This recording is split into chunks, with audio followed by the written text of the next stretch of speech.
So we are at Tarangire National Park in Tanzania, and we are currently going to talk to our guide and wildlife expert named Yuma. Yeah, you can see. Yuma is very good expert in wildlife, and he's very good guide. So my first question is going to be, can you tell us a little bit about Tarangire National Park?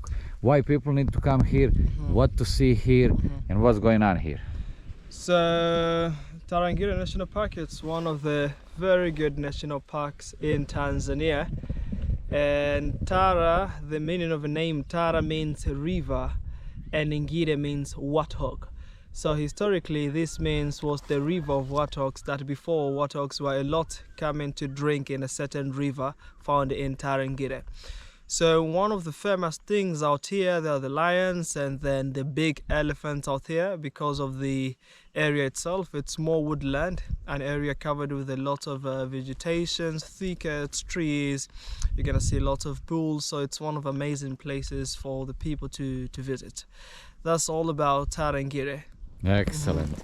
Perfect. So now next, I didn't write any questions, so I'm gonna ask questions from top of my head, whatever is on my mind currently. So I'm gonna jump from subject to subject. But so tell me, what would you say to tourists who wants to come here? What they need to look for? What is important in your opinion for somebody who never been in African safari? What kind of advice you will tell? So coming to Tarangire, first of all, it depends on the season also they want to come, so I will advise on the season. So the perfect months to come to Tarangire will be from May, June, July, except February and March. It's a bit rainful out here, so it's wet everywhere, and most of the camps you find them closed because most of the animals are moving from inside the national park and going outside, because when it becomes wet everywhere, they cannot afford to eat the wettable grasses. So the only advisable months are the months that I've mentioned, especially in the summertime. And what is mostly you can see out here, speaking of other animals, you can see giraffes, elephants, the antelopes are mostly here. But about cats, generally lions exist in here, leopard, but cheetah, but it's very rare also because of the habitat. It's quite woodland and things like that. But also small cats you can see. And that's why we have additional activities like the night activity and the walking activity. So night, that's what we're gonna do tonight. Yes, so it's what we are going to do tonight. And the big expectation for the night activity is to see what are available in the night, like small things, small cats as well. And our cats generally are active in the night, so that's the big expectation. Walking, it's more of another experience. It's a bit different from driving because you're gonna see the walking experience, footprints, things in the distance. So it's more of experience that you do apart from driving. Okay, so you was working in more national parks in Tanzania, not the only in Tarangire. So you was working in other ones. Yeah. And you have a lot of experience with other national parks also. Yeah. So, can you tell me about funny stories? That's what I would like to hear from you. For example, something that, something really funny happened to you with tourists. That is kind of for laughing purposes. So the funny story I had, it's from the encounters I've actually had in my safari. I have several encounters, but one of the encounters that I ever had, we were driving actually with my guests, and then we reached somewhere on a road, and then we found a big herd of elephants just right away, and then they were crossing, so we gave them a time to cross the road. So just all of a sudden there was a big male coming pretty much close to the vehicle. So I told my guests to relax because the road was actually narrow and there are thickets from left and right. So that elephant was coming right close to the vehicle and trying to smell every one of us, but I cannot believe that elephant put the trunk in a vehicle. So in a vehicle trying to smell somewhere in the dashboard and then coming right where the guests were sitting and try to put the trunk, smelling like if there's something like a banana or fruit. So everyone was terrified, but I told them, okay, so you relax because there's no way out. We can escape from this guy and we cannot drive back because there are elephants back of us. So they stayed relaxed, but I know all their hats were up and everyone wanted to run, but after that, because it was just a younger male smelling, and then after that he departed from an area, and then after that everyone, you know, like pulled down the pressure, like because they thought they're gonna die by the situation. But I thought, because it's the younger male and we were blocked from that angle, if we play some relaxing, good silence and playing gently in a vehicle, it's a bit hard for them to react. But otherwise, if you feel just threatened and then you want to do a quick decision, they might think also threatened and try to do something different, of which might cost all of you. Okay, so I've been with you for last 3 days, and you are my guide for last 3 days. Yeah. And I noticed that you are many times stating, okay, I can smell lions, I can smell cheetahs, I can smell buffaloes, I can smell elephants. And every time you said that you're smelling the lions, actually we found them. I am repeating, every time you said I'm smelling the lions, we found them in less than 15 minutes.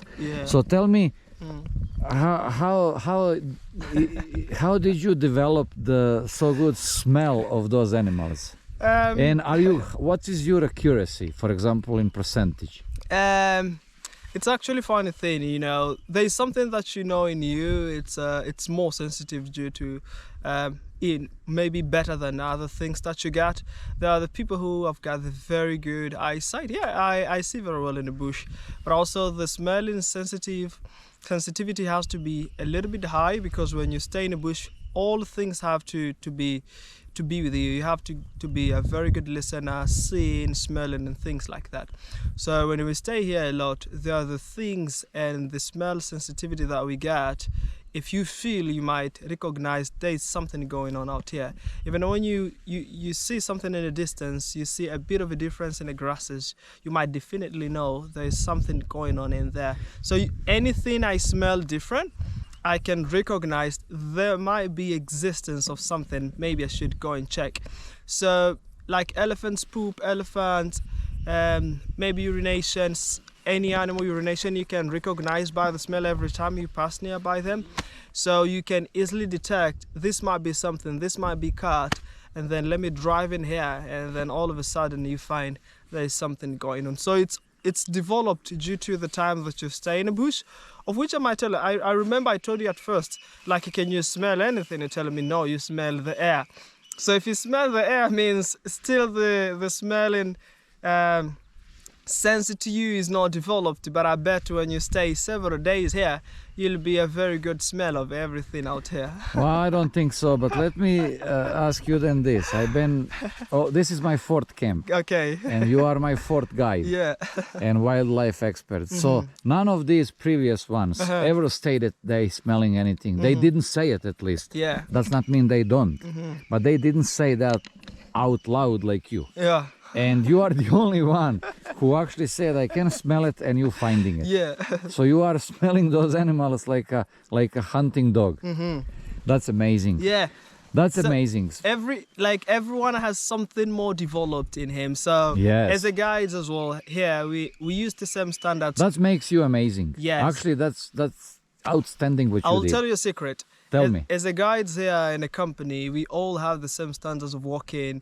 We use the same skills maybe of walking, but there's something unique from every individual guide. Of course. Yes, I bet you saw something important, individual from Justin and other guides that you've been with, but also in every guide you encounter has something tiny, but so specific and unique due to an area specifically, you see. So smelling sensitivity is what you enjoy the most. We smell and see, yeah. So by that means an area it's a bit covered. If you don't smell, what do you think you will see? Nothing, eh? Nothing. Nothing. I so agree. That's the I point. agree. That's the point. So if we don't see, we have to make sure we hear, and we have to make sure we smell. Would you like to say something else I did not ask you, for example? Mostly here, I will say something about the national parks we have.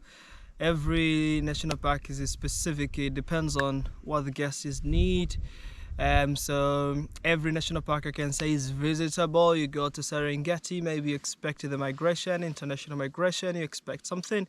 You come to Tarangire, you also expect the big population of elephants, lions and other things. You go to a certain area, expect wild dogs. So the most important thing we love, like the guests who come and explore everything. So if you've come like you've come now, you've explored almost everything, cheetahs, lions, the migration. Another time you come, maybe you hope to see wild dogs, eh? So you go in a specific area where the wild dogs are found. So I think it's about the targets which you're having in every national parks you are visiting. Thank you very much. So thank you. It was also a good time to have you and stay with you. You've been so kind and lovely and so fun in a whole safari that we've been together, not only animals, but we made time to make stories, to enjoy the bush, staying out for a certain time, just chilling, watching buffalo, making stories and things like that. So every guest has got the different sense of armor, of which I've also enjoyed the most from you. So it's actually a thing to remember in me and keep it in my life story. Thank you very much, Yuma, because I am flattered by your words, and I am so happy that I make your days with me so enjoyable, because this is who I am. I'm not trying to be nothing else. Thank you for your time, and it was happy to meet you. Thank you.